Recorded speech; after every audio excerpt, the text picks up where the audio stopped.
গতকালকে নিউজিল্যান্ডে হারানোর পর রাতে আমি স্টোকসে ফোন দিছিলাম।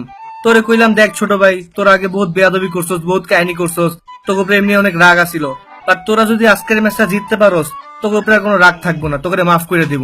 তোকে খালি একটাই কাম, তোরা ম্যাচটা জিতে দেখা। নোয়াখালীর আগে বিবাদ চাইছিলাম, কিন্তু এখন একটাই দাবি, তোর আজকের ম্যাচটা জিততে হইব, বাস, আর কোনো কথা না। গতকাল রাতে মাশরাফি ভাইয়ের ফোন পাইছিলাম, তার কথাগুলো আসলে মনে লাগছে। পরে আমিও গভীর থেকে চিন্তা করলাম, আগে কেউ আমার দাম দিত না, এমনকি ওয়েস্ট ইন্ডিজের বলারও আমার 4 বলে 4টা 6 মারতো, কিন্তু সাকিব ভাই সিলেটের পর আমার দামই বাইরে গেছে। আগে কেউ আমার 2 পয়সার দাম দিত না, কিন্তু আইপিএল আমার 2 কোটি রুপি দিয়ে কিনে নিচ্ছে। তা আমিও চিন্তা করলাম বাঙালিদের জন্য কিছু একটা করা লাগবে, তাই আমি আজকে আমার মন দিয়ে খেললাম, জান দিয়ে খেললাম, আমার একটা সেঞ্চুরি মেরে ম্যাচটা জিতাই দিলাম। আশা করি আপনারা সবাই আমাকে দোয়ায় রাখবেন। আসলে সত্যি কথা বলতে বাঙালিদের জন্য আমার আগে থেকেই টান ছিল।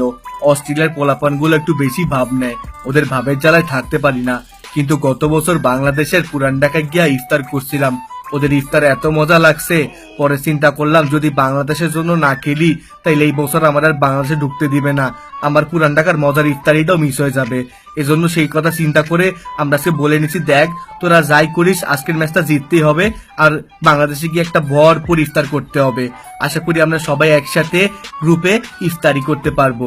গতকালকে আমিও স্টোকস আর মর্গানকে ফোন দিছিলাম, ওরে বললাম, দেখ ভাই তোরা তো এমনি পার পেয়ে গেছস, আমগর একটু সুযোগ দেয় না, তোকে কি আসে যায়? ওই না, দেখো আমরা বাঙালিদের কি সাপোর্ট করব, east or West Bangladesh is the best. ওরা এত ঘাটতে কথাই শুনাইতে পারলাম না। আর যাই হোক, ইনশাল্লাহ নেক্সট বছর চেষ্টা করব। বাট এটা ভালো লাগতেছে যে ইন্ডিয়া এখনো যাইতে পারলো না, কিন্তু বাংলাদেশ পার পেয়ে গেছে, ভিতরে একটু শান্তি লাগে আর কি। আমি আসলে কিছু বলবো না, কারণ পাবলিকে আমার নিয়ে অনেক কিছু বলে ফেলছে, আমি নাকি কালা পারি না, আমার নাকি রিপ্লেসমেন্ট খুঁজতে হবে। তো কালকের ম্যাচের পরে আমি তাদেরকে অনেক খুঁজতেছিলাম, কিন্তু তাদের কাউরেই খুঁজে পাচ্ছিলাম না। তো আশা করি তারা খুব শীঘ্রই গুহা থেকে বের হবে এবং তাদের মুখের উপরে আমি আরেকটা ভালো ইনিংস ভরে দিতে পারবো। তো আপনারা দোয়া করবেন আমার জন্য। গত ম্যাচে আমি জলদি আউট হওয়ার পর অনেকে আমার নিয়ে স্ট্যাটাস দিছে, বলছে আমি কি খেলছি, এটা কোনো খেলা হইলো নাকি, কেন ভাই এতগুলো ম্যাচ ভালো খেলছি তখন ভালো লাগছে, একটা ম্যাচ খারাপ খেলে আমি খারাপ হয়ে গেলাম না? আর সবাই তো বলেন তামিম নির্ভর দেশ আমাদের বাংলাদেশ, এখন আমার ভাই ব্রাদার তো আমার ছাড়া ঠিকই জিতাইলো ম্যাচ, এখন চুপ আছেন কেন আপনারা? এখন তো কিছু বলবেন না।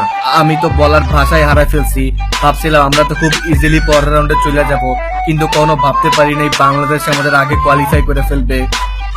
আসলে জিতে দা ফাইটটা যায়।